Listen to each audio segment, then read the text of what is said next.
Welcome to the in front of me XIAOMI Mi 11 Ultra, and I'll show you how to enable ringtone volume on this device.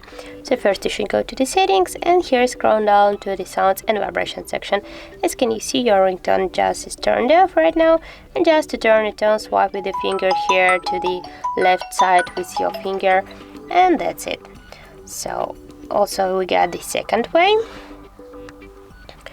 Just here on the right side of your device you got the volume buttons. Just tap to the up or to the volume down volume button, and here go to the three dots icon, and by this way just swap with your finger to the up and you'll just enable your ringtone volume. So that's how it looks. If you find this video helpful, leave a like, comment and subscribe our channel.